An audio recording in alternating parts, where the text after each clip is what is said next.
Hello dear learners, welcome back to With Shiksha. Today's daily news capsule is brought to you by With Shiksha. So let us begin. आज की जो important news है वो है first exercise खंजर. ठीक है, this is an exercise between India and Kyrgyzstan. So we have to know about it because ये exercises जो है एग्जाम में बहुत बार पूछे जाते हैं. ठीक है. Second is the issue of genocide and the world court. ठीक है. So क्या है, साउथ अफ्रीका ने इसराइल के खिलाफ जो है इंटरनेशनल कोर्ट ऑफ जस्टिस पे एक अपील किया है. So that is the news. The third should be jallikattu here, jallikattu. And the fourth news is centre releases 3 drug regimen for treating leprosy. ठीक है, तो लिप्रोसी के ऊपर एक न्यूज आया है और ये हमें पता है कि ये जो these diseases are very much common और बहुत बार एग्जाम में आता है. ठीक है, सो सारे जो है न्यूज़ आज इंपॉर्टेंट है. So let us see. First is India Kyrgyzstan joint special forces exercise Khanjar commences in Himachal Pradesh. ठीक है, तो खंजर एक्सरसाइज जो है खंजर एक्सरसाइज जो है हम इंडिया और किर्गिस्तान के बीच में होता है. ठीक है, किर्गिस्तान के बीच में होता है. ठीक है, तो ये जो एक्सरसाइज है, एक्सरसाइजेस बहुत ज़्यादा इंपॉर्टेंट होता है. फर्स्ट ऑफ ऑल हमें ये हम ये एक्सरसाइजेस क्यों करते हैं, ताकि हमारा जो है मिलिट्री लेवल पे ties, because there are several level of ties, right. कोई भी डिप्लोमेसी अगर हम किसी कंट्री के साथ if we want to share some relation या फिर फॉरेन अफेयर्स हमारे साथ उनके साथ होना है, देन हमें बहुत सारे टाइज मेंटेन करने होते हैं, which include straight ties, diplomatic ties, cultural ties, and one of the most important is the defence ties. ठीक है, तो डिफेंस टाइज में exercises play a very big role. ठीक है, क्योंकि एक्सरसाइज करने से क्या होता है, मिलिट्री एक्सरसाइज जब आप करते हैं, you show the trust to the other party. Similarly, the other party shows the trust in you that yes, if something happens, you are my ally, you are my friend on which I can count upon, right. अगर कुछ होगा then we can mutually resolve things और हम जो है एक दूसरे के ऊपर ट्रस्ट कर सकते हैं. ठीक है, सो हम वो एक्सरसाइजेस उन्हीं कंट्रीज के साथ करते हैं जिनके ऊपर हमें ट्रस्ट रहता है. ठीक है, जो हमारे एलाई कंट्रीज है. और हमें मालूम है कि ये भी हमें पता है कि India is very much trying to expand its friendship with the central Asian countries. ठीक है, सेंट्रल एशियन कंट्रीज के साथ हम अपना जो है रिलेशनशिप को जो है काफ़ी मजबूत करना चाहते हैं. And also India again and again has said that these Central Asian countries are our extended neighbors.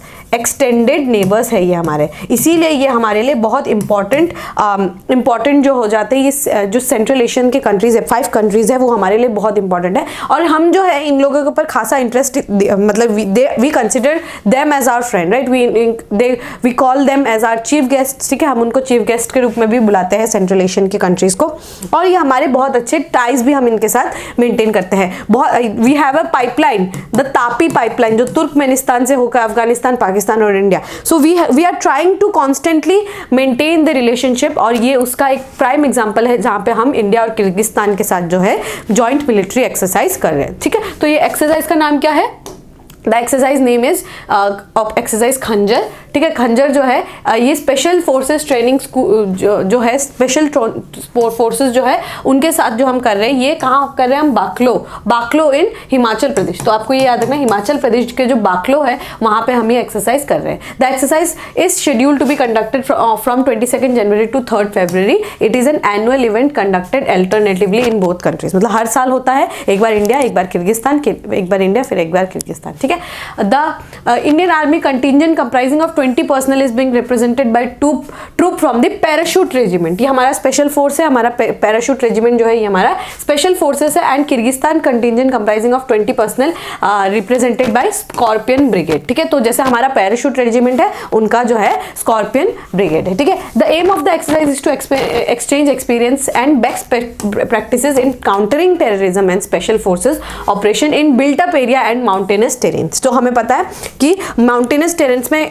Terrorist activities भी बहुत ज्यादा रहता है, तो उसी को काउंटर करने के लिए ये जो है एक्सरसाइज हम कर रहे हैं उनके. ठीक है, the exercise will emphasise on developing special forces skills, advance techniques and insertion and extraction. ठीक है, the exercise will provide an opportunity for both the sides of fortify defense styles while addressing the common concerns of international terrorism and extremism. ठीक है, so both the countries have some kind of terrorist activities happening every time. ठीक है, ये तो India पे तो खासा ही ज़्यादा लागू होता है ये नियम कि यहाँ पे बहुत सारा टेररिज्म एक्टिविटीज़ और एक्सट्रीमिज्म जो है हमें देखने को मिलता है। तो उसको कैसे काउंटर करें, और हैवी जो रफ टेरेन्स है या फिर रगेड टेरेन्स जिसको बोलते हैं, वहाँ पे हम किस तरीके से काउंटर सर्जेंसी कर सकते हैं या काउंटर एक्ट कर सकते हैं, तो उसका ये काफ़ी अच्छा एग्जाम्पल बन जाता है। ठीक है, सो ये आपको याद रखना है। खंजर, ऑपरेशन खंजर जो है ये हम किसके साथ करते हैं, इंडिया किर्गिस्तान, किर्गिस्तान, ठीक है, इंडिया किर्गिस्तान, ठीक है।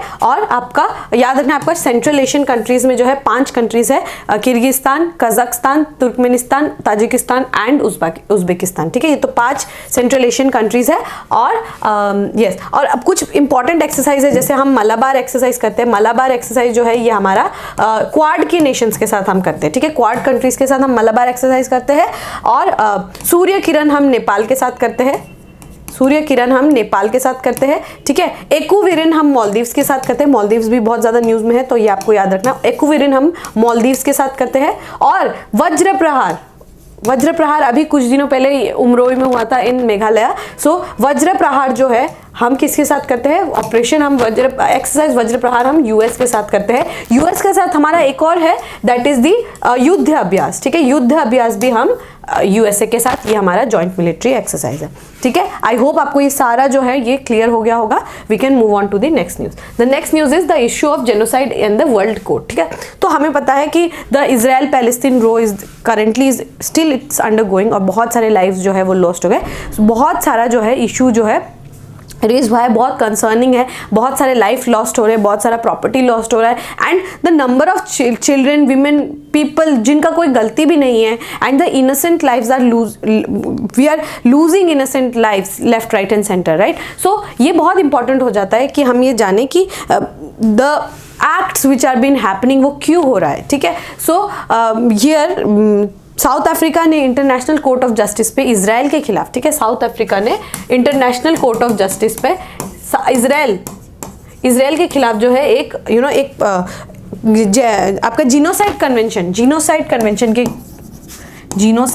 कन्वेंशन के अकॉर्डिंग एक केस रजिस्टर किया है, एक फाइल क्या है, case against Israel by South Africa. कि यहाँ पे क्या बोला है कि उन्होंने क्या किया है, ये बोला गया है कि इजराइल ने जो जीनोसाइड कन्वेंशन है उसका पूरी तरीके से वायलेशन किया है, पूरे तरीके से इसको वायलेट किया है, और उसके बाद क्या हुआ, इनको जो है कड़ी से कड़ी सजा सुनानी चाहिए, और हमें कुछ ना कुछ प्रोविजनल मेजर्स जो है वो हमें लेना चाहिए अगेंस्ट इजराइल, ठीक है। सो ये बहुत इंपॉर्टेंट है कि इंटरनेशनल कोर्ट ऑफ जस्टिस पे जो है साउथ अफ्रीका गए। और यहाँ पे ये भी बात इंपॉर्टेंट है ना कि यहाँ पे साउथ अफ्रीका का भी सपोर्ट बहुत सारी कंट्रीज ने किया है। फॉर एग्जांपल बांग्लादेश, ठीक है, जॉर्डन, ठीक है, जॉर्डन, ये लोगों ने भी साउथ अफ्रीका का जो है सपोर्ट किया है। बट ये भी एक बात है कि इजराइल का भी सपोर्ट किया है, जैसे जर्मनी ने इजराइल का सपोर्ट किया है, फ्रांस ने भी इजराइल का सपोर्ट किया है कि this is not a genocide, but ये जो है टेररिज्म एक्टिविटीज के खिलाफ लड़ रहे हैं, ठीक है। सो ये आपको याद रखना है कि on December 29, 2023 the Republic of south Africa instituted a proceeding against Israel in International Court of Justice, ठीक है। इंटरनेशनल कोर्ट ऑफ जस्टिस जो है ये यूएन का एक बॉडी है, ये आपने पढ़ा होगा, जब यूनाइटेड नेशंस आपने पढ़ा होगा तो आपको पता चला होगा कि यूनाइटेड नेशन का ये एक बॉडी है, ठीक है, one of the most principal bodies, ठीक है। In its application, South Africa argued that the manner in which Israel was conducting its military operation in Gaza violated the International Convention on Prevention and Punishment of Crimes of Genocide, the Genocide Convention, ठीक है। तो उसने क्या किया है, इसको पूरे तरीके से वायलेट किया है, इस कन्वेंशन को पूरी तरीके से वायलेट किया है। Now important thing is what is genocide.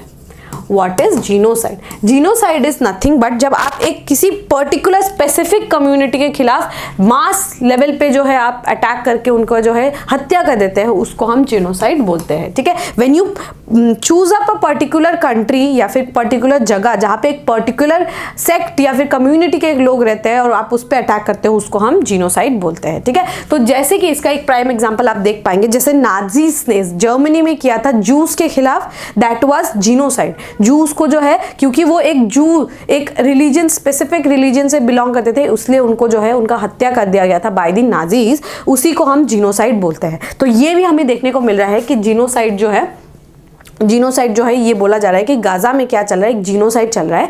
तो इसी के खिलाफ जो है यहाँ पे एक प्रोसीडिंग जो है वो चलाया गया था। ठीक है, अभी हम जान लेते हैं कि इंटरनेशनल कोर्ट ऑफ जस्टिस क्या है। इंटरनेशनल कोर्ट ऑफ जस्टिस जो है यूएन का one of the most principal, it is a principal organ of United Nations Organization. ये कब इस्टेब्लिश हुआ था? 1945 में ही इस्टेब्लिश हो गया था। ठीक है, और ये under by the United Nations charter and started working in April 1946। Its principal judicial organ कहाँ पे है? United Nation. ये कहाँ पे है? आपका Peace Palace in Hague.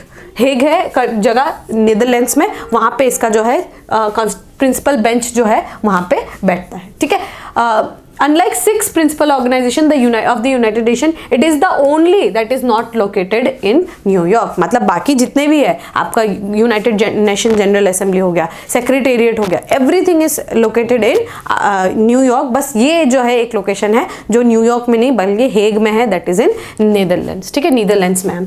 It settles legal dispute between states and give advisory opinions in accordance with the international law on legal question referred to it by authorized United Nation organization and specialized agencies। ठीक है, तो world में अगर कुछ भी इस तरीके का चल रहा है, स्पेशली अगर वो 2 कंट्रीज जो है यूएन के मेंबर्स है, तो उनका डिस्प्यूट रिजोल्यूशन या फिर उनका जो है डिस्प्यूट को किस तरीके से सेटलमेंट किया जाए, तो वो इंटरनेशनल कोर्ट ऑफ जस्टिस जो है वो करता है। इसका एक प्राइम एग्जाम्पल जो है हमारा आपको याद होगा कुलभूषण जाधव केस।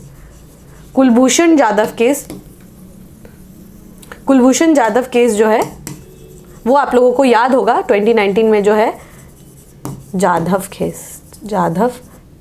ठीक है, कुलभूषण जाधव केस के बारे में आपको पता होगा कि उनको जो है अरेस्ट कर लिया गया था। उनको ये बोला गया था कि वो एक स्पाई है, इंडियन स्पाई है इन पाकिस्तान। ठीक है, पाकिस्तान में उनको अरेस्ट किया गया था और ये बोला गया था he is an Indian spy. वो एक रिटायर्ड नेवी के ऑफिसर थे और उनको क्या बोला गया कि ही इज अ स्पाई, और उनके ऊपर क्या लगा गया था? एस्पियोनेज का इल्जाम लगाया गया था। ठीक है, जो अभी कतर पे जो ये 8 नेवी के ऑफिसर्स के ऊपर भी एस्पियोनेज का ही लगाया गया था। एस्पियोनेज मतलब व्हेन आप किसी कंट्री के लिए काम कर रहे हो और उनको जो है मैसेजेस भेज रहे हैं, आप उनको जो है सारे इंफॉर्मेशन गैदर करके भेज रहे हैं, स्पाई कर रहे हैं आप, उसको इसी एस्पियोनेज बोला जाता है। ठीक है, तो कुलभूषण जाधव केस का भी जो है इंटरनेशनल कोर्ट ऑफ जस्टिस में जो है ये केस उठाया गया था और वहां पे जो है 2019 में इसका वर्डिक्ट आया था जिसमें ये बोला गया था that he was not a spy. ठीक है, सो ये क्या है? कुलभूषण जाधव केस भी इंटरनेशनल कोर्ट ऑफ जस्टिस में ही उसका भी सुनवाई हुआ था। ठीक है, तो अगर कोई भी डिस्प्यूट हो कोई भी कंट्रीज के बीच में, तो यहाँ पे वो रिजॉल्व हो सकता है। ठीक है, international Court of justice has 15 जजेस। ठीक है, 15 जजेस है और वो इलेक्ट होते हैं फॉर 9 ईयर टर्म, 9 साल के लिए इलेक्ट होते हैं और 15 जो है जजेस होते हैं और इनको कौन इलेक्ट करता है? United nation general assembly and security council which votes simultaneously. ठीक है, तो इंटरनेशनल कोर्ट ऑफ जस्टिस में कितने जजेस है? 15 जजेस है फॉर 9 ईयर्स। ठीक है, 9 साल के लिए होते हैं। हमारे इंडिया से we are very proud to tell you, और ये भी पता होना चाहिए, ये क्या है? जस्टिस दलवीर भंडारी। ठीक है, जस्टिस दलवीर भंडारी जो है, जो फॉर्मर जज थे सुप्रीम कोर्ट के, वो इंटरनेशनल कोर्ट ऑफ जस्टिस में सर्व कर रहे हैं सिंस 2012। ठीक है, सो जस्टिस दलवीर भंडारी जो है वो इंडियन है, तो वो भी अभी इंटरनेशनल कोर्ट ऑफ जस्टिस में अभी भी वो सर्व कर रहे हैं। ठीक है, सो ये बहुत इंपॉर्टेंट है, मैंने आप लोगों को बता दिया इंटरनेशनल कोर्ट ऑफ जस्टिस के बारे में, और हमने कुलभूषण जाधव केस के बारे में भी जो है थोड़ा सा डिस्कस कर लिया। And you must remember this fact that is justice Dalveer Bhandari. ठीक है, दलवीर भंडारी ये जो है ये फॉर्मर जज थे सुप्रीम कोर्ट के, अभी वो क्या कर रहे हैं? He is in International Court of Justice. ठीक है, और आपको याद रखना it is in Hague, Netherlands में। ठीक है, हेग में। ठीक है, next is union government did not support jallikattu at Supreme Court hearing says Tamil Nadu CM. तो हमें ये जानना है कि जलीकट्टू क्या है, हमें ये जानना होगा। ठीक है, jallikattu it is a sports in Tamil Nadu. ठीक है, ये एक स्पोर्ट है, काफी पुराना जो है स्पोर्ट है। इसमें क्या किया जाता है? बुल्स जो है, बुल होते हैं, जो बैल होते हैं, उनके साथ जो है ये स्पोर्ट खेला जाता है, जहाँ पे बहुत सारे लोग जो है बुल को कंट्रोल करने की कोशिश करते हैं। ठीक है, तो ये जो है जल्लीकट्टू क्या है? एक ट्रेडिशनल स्पोर्ट्स है। ये पॉपुलर कहाँ है? तमिलनाडु में। ठीक है, the sports involves releasing a wild bull. एक वाइल्ड बुल को वो लोग रिलीज करते हैं, छोड़ते हैं into a crowd of people and the participants attempt to grab bulls hump and ride long ride it for as long as possible और attempt to bring it under control. तो वही वाइल्ड बुल है, उसको जो है control में लाने की कोशिश करते हैं या फिर उसके ऊपर चढ़ के जितना देर भी वो राइड कर सकते हैं। That is the whole sport which is all about. ठीक है, सो जल्लीकट्टू जो है आपका तमिलनाडु में जो है ये खेला जाता है। It is celebrated in the month of January, जब तमिल हार्वेस्ट होता है, पोंगल जिस समय वो लोग मनाते हैं उस समय ये स्पोर्ट जो है खेला जाता है। ठीक है, तो इसके अराउंड ये था क्वेश्चन, ये था कि जल्लीकट्टू को prevention of cruelty of animals, ठीक है, ये क्रुएल्टी POCA के अंतर्गत जो है इसको बैन कर दिया था सुप्रीम कोर्ट ने। ठीक है, सुप्रीम कोर्ट ने इस खेल को बैन कर दिया था क्योंकि ये क्या था, एक एनिमल्स के ऊपर जो है ये बहुत ज़्यादा क्रुएल्टी है ये हो रहा है बोल के सुप्रीम कोर्ट ने इस गेम को बैन कर लिया था। बाद में ये बैन को जो है रिलीव कर दिया गया। ठीक है, बाद में क्या हुआ, ये बैन को जो है हटा दिया गया। ठीक है, सो ये इसी के बारे में है कि ये बोला गया कि आपने हमारा, अगर आप ये गेम को, अगर आप ये स्पोर्ट को अगर आप बंद कर रहे हैं, अगर आप ये स्पोर्ट हमें नहीं खेलने दे रहे, then that is against the fundamental right that is enshrined in the article 29। Article 29 में ये बोला जाता है कि हमें क्या करना चाहिए, अपना कल्चर को प्रिजर्व करना चाहिए। और जल्लीकट्टू हमारा कल्चर का हिस्सा है, हम काफ़ी सालों से, बहुत सालों से हम उसको एज अ स्पोर्ट खेलते हुए जा रहे हैं। तो हमें, हमारा पूरा अधिकार है कि हम जो है अपने इस फंडामेंटल राइट का यूज़ करके हम जल्लीकट्टू को you can not ban it completely. ठीक है, सो यहाँ पे वही बताया गया है। और लेकिन जो उसके काउंटर में लोगों ने बोला कि एक तो ये बहुत ज़्यादा it is a very cruel game जहाँ पे हम जो है एनिमल्स का यूज़ करते हैं first of all, and second of all क्या है, हमारा जो डायरेक्टिव प्रिंसिपल्स है। ठीक है, डायरेक्टिव प्रिंसिपल्स में आर्टिकल 48 क्या बोलता है कि हमें जो है, हमें एनिमल हस्बेंड्री वगैरह करवाना चाहिए on the scientific and modern lines. और यहाँ पे क्या है, ट्रेडिशनल बुल्स का यूज़ किया जाता है। ठीक है, इस गेम में जो है ट्रेडिशनल बुल्स का यूज़ किया जाता है। सो ये कहीं ना कहीं आर्टिकल 48 को भी वायलेट करता है। ठीक है, सो उसके बाद क्या हुआ कि बाद में फिर 5, क्योंकि ये कॉन्स्टिट्यूशन का रिलेटेड मैटर है इसलिए एक कॉन्स्टिट्यूशनल बेंच सेटअप किया गया। ठीक है, कॉन्स्टिट्यूशनल बेंच एक सेटअप किया गया। अभी कॉन्स्टिट्यूशनल बेंच हम कब सेटअप करते हैं, जब कोई भी केस को एक कॉन्स्टिट्यूशनल एक कॉन्स्टिट्यूशनल लेंस से देखने की ज़रूरत होती है और उसको हमें कॉन्स्टिट्यूशनल, उसका एक मीनिंग निकालना होता है और इट्स वेरी इंपॉर्टेंट, तब एक कॉन्स्टिट्यूशनल बेंच का जो है सेटअप किया जाता है। इसमें मैक्सिमम 5 जो है, नॉट मैक्सिमम बट मिनिमम 5 जो है जजेस होने चाहिए। ठीक है, 5 जजेस का जो है बेंच होना चाहिए। ठीक है, सो यहाँ पे बाद में यही बोला गया कि बाद में क्या हुआ कि 2017 में इसको अमेंड कर दिया गया। 2014 में इसको बैन कर दिया गया था, बट 2017 में इस जो बैन को है उसको ट्विस्ट करके थोड़ा अपलिफ्ट कर दिया गया बैन को। मतलब 2017 में जो है ये prevention of cruelty to animals को थोड़ा सा चेंज कर दिया गया। उसमें क्या डाल दिया गया, conduct of jallikattu rules of 2017। तो मतलब 2017 में जो है ये बैन को अपलिफ्ट कर दिया गया था। मतलब अब क्या है, फिर से जल्लीकट्टू का जो खेल है वो खेला जा सकता है। ठीक है, सो आपको याद रखना है जल्लीकट्टू कहाँ खेला जाता है, in the state of Tamil Nadu. Similar lines पे एक और गेम स्पोर्ट है दैट इज कंबाला। ठीक है, कंबाला एक स्पोर्ट है, ये कहाँ खेला जाता है आपका कर्नाटक में। कर्नाटक में ये गेम जो है, कर्नाटक में जो है ये खेला जाता है। ये सिमिलरली इसमें भी आपका बुल्स का यूज किया जाता है। आई होप आपको ये टॉपिक क्लियर हो गया होगा। We can move to the last news. The last news is center releases 3 drug regimen for treating leprosy. ठीक है, so leprosy क्या है, एक डिजीज है जिसपे क्या होता है कि वाइट पैचेस एंड वाइट जो है ब्लिस्टर्स एंड पोर्स हो जाता है। ठीक है, तो वो क्या होता है, स्किन पे हो जाता है आपको डिजीज। ये लेप्रोसी डिजीज जो है ये आपको स्किन पे होता है। ठीक है, सो सेंटर ने क्या किया है, जो है थोड़े न्यू रूल्स लाए हैं और उसमें क्या किया है, थोड़ा चेंजेस लाया है कि आप पहले क्या होता था कि 2 ड्रग रेजिम था। 2 ड्रग मतलब आप जो है 2 ड्रग्स लेते थे, मतलब 2 दवाइयाँ लेते थे for time period of 6 month. But आप इसमें क्या होगा कि आप 3 ड्रग्स लेंगे for the time period of 6 month. ठीक है, पहले क्या था कि 2 ड्रग लेंगे आप for the time period of 6 month, but आप क्या है 3 ड्रग आप लेंगे, 3 दवाइयाँ लेंगे for the period of 6 month. ये किसने दिया है, directorate general of health services ने ये जो है इसके बारे में हमें बताया है। ठीक है, सो ये बहुत इंपॉर्टेंट है हमारे लिए जानना कि हमने क्या सोचा है कि 2027 तक हम जो है लिप्रोसी को जो है हम इसके बारे में अवेयरनेस भी क्रिएट करेंगे और इसको कॉम्बैट करने की भी कोशिश करेंगे। लिप्रोसी को हम कॉम्बैट करने की भी कोशिश करेंगे बाय 2027। ठीक है, सो यहाँ पे क्या लिखा हुआ है कि treatment aiming at stopping it's transmission at the sub national level by 2027। तो व्हाट वी आर आएंगे कि हम लेप्रोसी को जो है कंट्रोल करेंगे, उसको कॉम्बैट करने की कोशिश करेंगे बाय 2027। ठीक है। सो WHO के अकॉर्डिंग क्या है लेप्रोसी, क्या है, let us see. Leprosy is a chronic infectious disease. ठीक है, क्रॉनिक इन्फेक्शियस डिजीज है कॉज्ड बाय माइकोबैक्टीरियम लेप्री। ठीक है, लेप्री, माइकोबैक्टीरियम लेप्री के द्वारा जो है ये होता है। The bacteria is transmitted by droplets from the mouth and nose. तो नाक और जो माउथ से जो ड्रॉपलेट्स जाता है उसके थ्रू जो है ये ट्रांसमिशन होता है during close and frequent contact with the untreated cases. Leprosy reported from all the 6 WHO regions is curable. It is a curable disease. ठीक है, विथ मल्टी ड्रग थेरेपी, जिसमें अभी जैसे हम 3 ड्रग्स जो है उनको हम लोगों ने प्रिस्क्राइब किया है। The majority of new cases detected are from the South East Asia. South East Asian nation पे जो है बहुत सारे लेप्रोसी के केसेस जो है हमें देखने को मिलते हैं। ठीक है, the WHO recommended treatment regimen consisting of 3 drugs.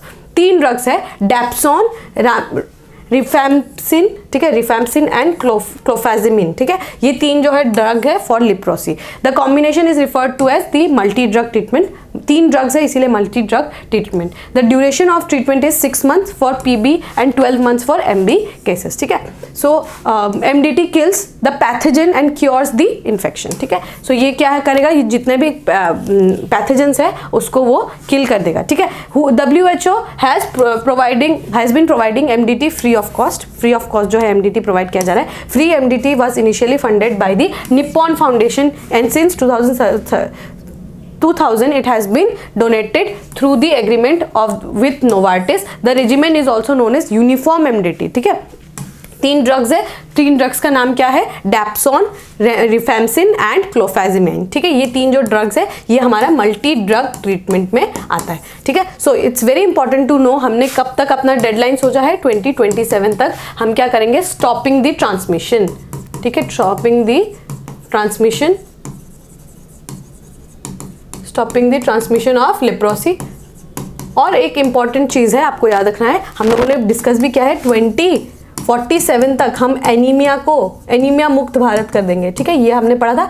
And 2025 तक हमने क्या सोचा है, TB मुक्त भारत करेंगे। ठीक है, सो ये 3 डेट्स आपको याद रखना है, 3 ईयर्स से आपको याद रखना है। 2027 लेप्रोसी, 2047 एनीमिया मुक्त भारत एंड 2025 में हम TB मुक्त भारत जो है उसका हम लोगों ने वी हैव एम्ड इट। ठीक है, सो ये बहुत इंपॉर्टेंट है, ईयर्स को आपको जानना होगा। और क्योंकि न्यूज़ में बने रहते हैं, हम लोगों ने डिस्कस किया है अबाउट बहुत सारे ड्रग्स के बारे में, दवाई है जो है उनके बारे में हम लोगों ने बहुत बार डिस्कस किया है। एंड दीज एनीमिया, ट्यूबरक्लोसिस, ठीक है, WHO के बारे में भी हम लोगों ने बहुत बार डिस्कस किया है। तो इसीलिए बहुत इंपॉर्टेंट है कि आप जो है डेडलाइंस को भी आपको याद रखना होगा। ठीक है, so with this we have come to end of today's daily news discussion. If you have liked this discussion, don't forget to give a like and write down in the comment section. We will meet in the next discussion. Till then, take care and thank you.